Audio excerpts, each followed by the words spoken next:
അടുത്ത വാർത്തയിലേക്ക്. പരാതി നൽകാനെത്തിയ യുവതിയോട് ലൈംഗികാതിക്രമം നടത്തിയ കേസിൽ ഗ്രേഡ് SI മുജീബ് റഹ്മാൻ അറസ്റ്റിലായി. കേസെടുത്തതിന് പിന്നാലെ ഒളിവിൽ പോയ പ്രതിയാണ് പിടിയിലായത്.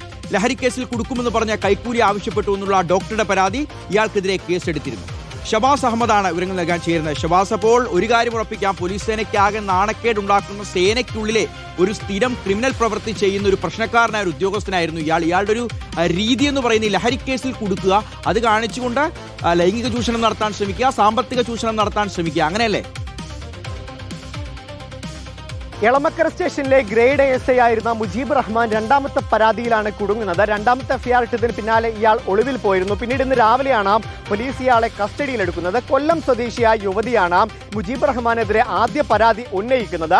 മറ്റൊരു പരാതി നൽകാനായാണ് യുവതി എളമക്കര സ്റ്റേഷനിലെ മുജീബ് റഹ്മാന്റെ അടുത്തേക്ക് എത്തുന്നത്. അപ്പോൾ ഈ യുവതിയോട് ലൈംഗിക ചുവയോടുകൂടി സംസാരിക്കുകയും തന്റെ ലൈംഗിക ആവശ്യങ്ങൾക്ക് വഴങ്ങണമെന്ന് യുവതിയോട് നിർബന്ധിക്കുകയും ചെയ്തു. അതുമാത്രമല്ല, യുവതിയുടെ മൊബൈൽ നമ്പർ ശേഖരിച്ചുകൊണ്ട് തുടർച്ചയായി യുവതിയെ മുജീബ് റഹ്മാൻ വിളിച്ച് ശല്യപ്പെടുത്തി തന്റെ ആവശ്യങ്ങൾക്ക് വഴങ്ങിയില്ലെങ്കിൽ ലഹരി കേസിൽ കുടുക്കുമെന്ന് വരെ ഭീഷണിപ്പെടുത്തിയെന്നുമുള്ള ഗുരുതരമായ പരാതിയാണ് യുവതി ഉന്നയിക്കുന്നത്.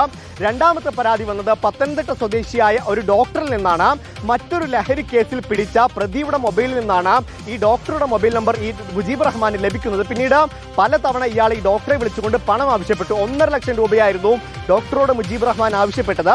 ഈ പണം നൽകിയില്ലെങ്കിൽ ഈ ലഹരി കേസിലെ പ്രതിയോടൊപ്പം ഈ ഡോക്ടറെയും പ്രതി ചേർക്കുമെന്ന് ഭീഷണിപ്പെടുത്തി എന്നാണ് ഡോക്ടർ പരാതി നൽകുന്നത്. തുടർച്ചയായി ലഹരി കേസിൽ കൊടുക്കുമെന്ന് പറഞ്ഞ് തന്റെ ആവശ്യങ്ങൾ നേടിയെടുക്കുന്ന രീതിയാണ് മുജീബ് റഹ്മാൻ ഉപയോഗിച്ചിരുന്നതെന്നാണ് ഈ പരാതികളിൽ നിന്ന് മനസ്സിലാകുന്നത്. രണ്ടാമത്തെ FIR ഇട്ടതിന് പിന്നാലെ അവധിയിലായിരുന്ന മുജീബ് റഹ്മാൻ ഒളിവിൽ പോവുകയായിരുന്നു. പിന്നീട് ഇന്ന് രാവിലെ നോർത്ത് സ്റ്റേഷനിലെത്തി ഇയാൾ കീഴടങ്ങുകയായിരുന്നു എന്നാണ് മനസ്സിലാകുന്നത്. ചോദ്യം ചെയ്യലും മറ്റ് നടപടികളും പൂർത്തിയാക്കിയ ശേഷം ഇയാളെ കോടതിയിൽ ഹാജരാക്കി റിമാൻഡ് ചെയ്തു എന്നാണ് മനസ്സിലാകുന്നത്. എന്തായാലും ഇയാളെ കൂടുതൽ ചോദ്യം ചെയ്തതിൽ നിന്ന് കൂടുതൽ വിവരങ്ങൾ പോലീസ് ഈ ഘട്ടത്തിൽ ശേഖരിച്ചിട്ടുണ്ട്. എന്തായാലും രണ്ടാമത്തെ പരാതിയിലാണ് പോലീസുകാരനായ മുജീബ് റഹ്മാൻ അഴിക്കുള്ളിലേക്ക് പോയിരിക്കുന്നത്. ഷിയാസ്, ശരി, ഷബാസ് അഹമ്മദാണ് വിവരങ്ങൾ നൽകിയത്. ഇത്തരത്തിൽ സേനയ്ക്കുള്ളിലെ പുഴുക്കുത്തുകളെ കണ്ടുപിടിക്കുക, ഓരോരുത്തരെയായി പുറന്തള്ളുക, അതാണ് ചെയ്യേണ്ടത്.